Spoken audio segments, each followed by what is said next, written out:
Hey guys, it's me again. I just want to do a really quick video today. Yesterday, Saturday, in the morning, David Prowse passed away. Now, if you don't know who David Prowse was, then you're probably not a Star Wars fan. But he is the guy that actually wore the costume for the first 3 Star Wars movies back in the 70s and 80s. Of course, James Earl Jones did the voice of Darth Vader. Everybody knows that. But, yeah, David Prowse, I mean, he had his ups and downs to his career working with George Lucas. They feuded and fought, and he had a rough career, but he was Darth Vader, at least half of him. I think the guy was like 6'4", 6'5", so he really filled out the costume, and you put that in combination with James Earl Jones' voice, and it was just a frightening character for the time.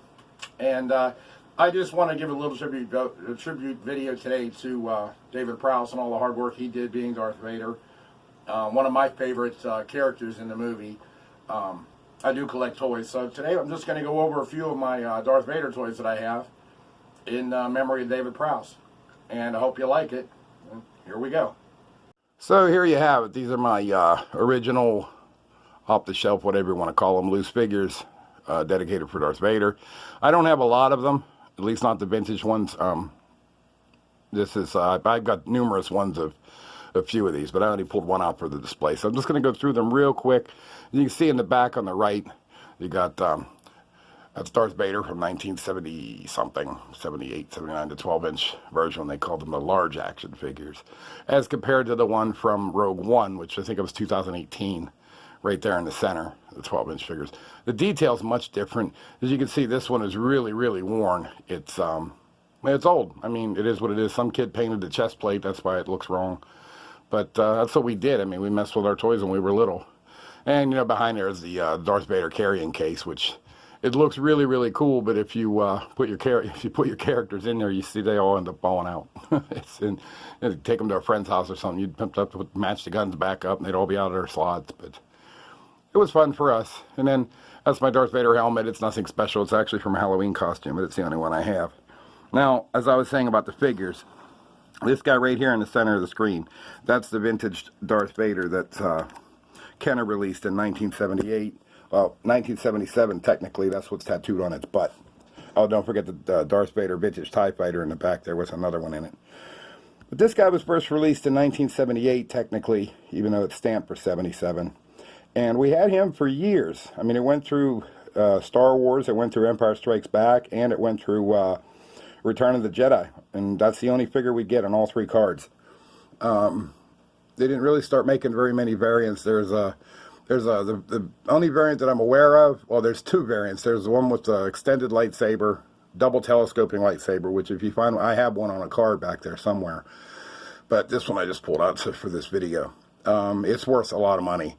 That was one variant. The other variant is, I don't know if this video can pick it up. But we're going to try. If you look at his face.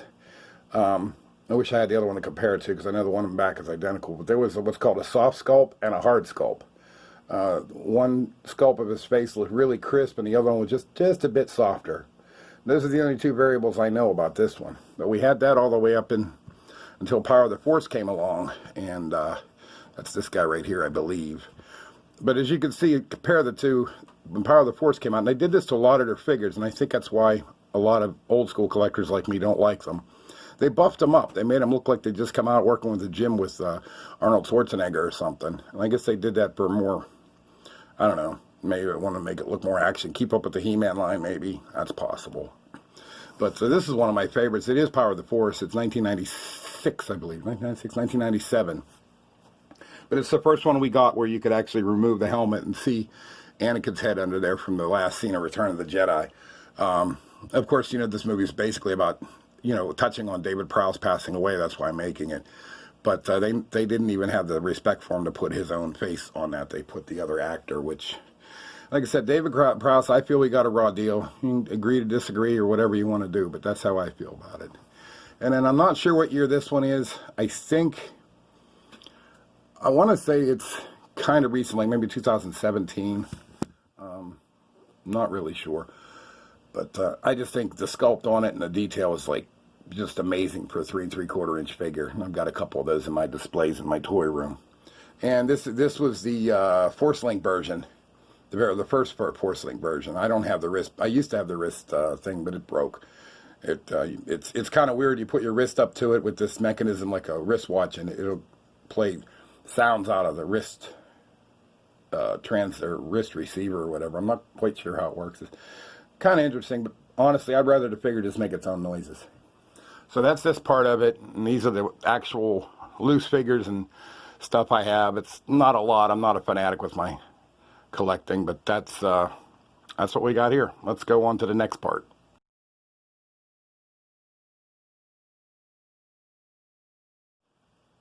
So these are the carded ones I pulled down just to share with you for a little bit. I do have more. I just pulled these down because they're kind of my favorites. You can see on the far left, there's it's another Darth Vader with a removable mask. And that came in a Power of the Force card back in '97. And then it was always one of my favorite ones. They didn't really overdo his body too bad like most of the Power of the Force ones did. But it was just cool because it was the first one that you could remove his helmet. Next one over is the Retro Collection. That just came out last year. In fact, it was the Retro line is it's just basically a copy of what came out in 1978. You know, they wanted to give us some new figures, so Hasbro released them in old school fashion. I mean, they're okay figures. I do prefer the originals, but especially with the cards, because if you look around the edge of the cards, that white stuff isn't actually real wear and tear. It's they printed it on there. That's the only thing I don't like about looking at it. But it's a nice figure. It's very close to the original. A few subtle differences, so it doesn't get passed off as a 1978, which is worth a lot more money. Next one over is, it's just, like I said, just one that I like. It's just a Darth Vader one from one of the prequels. I'm not really an expert on the prequels, but I like Darth Vader, so if I see a Darth Vader, I'm picking it up. Now, this one on the right is a gold version they put out. Let me get a little closer on this one. They put a whole line of these out, different characters and stuff, and I honestly thought they were going to be a big deal. At the time, I was working at Walmart, and these ended up on the clearance shelf for about $2 a set. And I've got a lot of them, but this is the one that had Darth Vader in, which is why I brought it out. I'm just really, really surprised that collectors didn't snag these up more. I thought they were awesome. But so that's what I have on card, and not so much else to say about it. And let's just go to the next part.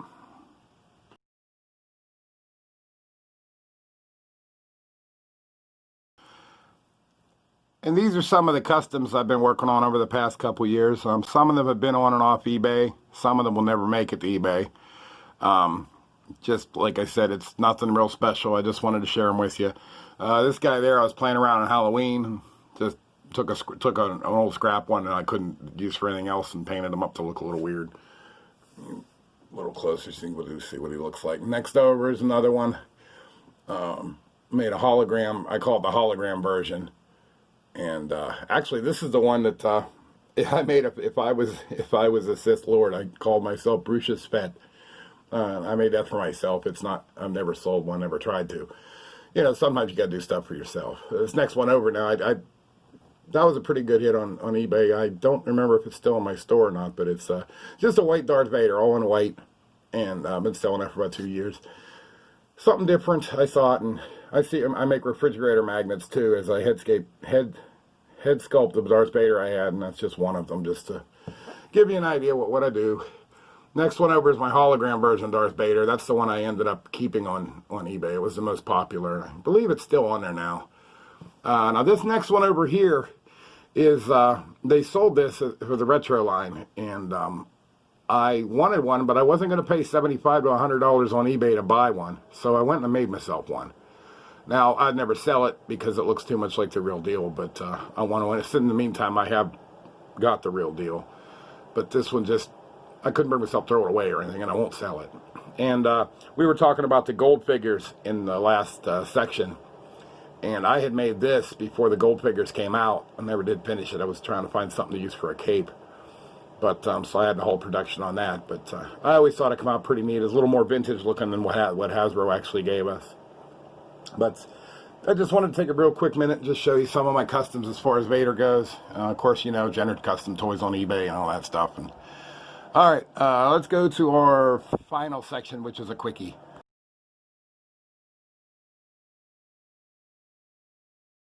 I figured I'd throw this in here. It's just a couple mugs that people bought me over the years. It's this one. It's the Spencer gets a old friend of mine bought me a few years ago. I've never opened it, but I really like it. My daughter's bought me this one. It's a gigantic coffee cup because I do like my coffee. I have yet to drink a cup of coffee out of it, though. And that's my favorite coffee cup right there. I use it every single day. And like I said, no big deal. I just thought I'd throw it in here. You know, David Prowse will always be remembered through things like this, and people don't, you know, enjoyed the movies. So that's it on this part. Well, that's it. I hope you liked it. I don't have a lot of Darth Vader. My collection is basically original trilogy, vintage 1977 to 85. I obviously have a few new things in there, but as far as my favorite character, it's a tie between Darth Vader and R2-D2 as far as collecting the action figures and the toys and whatnot. So I just wanted to share that with you today. You know, a true Star Wars fan knows who David Prowse is, and we're going to miss him, along with the other actors that have passed away in the past few years. Like I said, just a really quick, simple video for you today. I hope you liked it. Give me a like down below if you want to. I don't get paid for this. I just do it for fun and passion of Star Wars toys. Anyway, we'll see you next time with whatever video I come up with. Bye.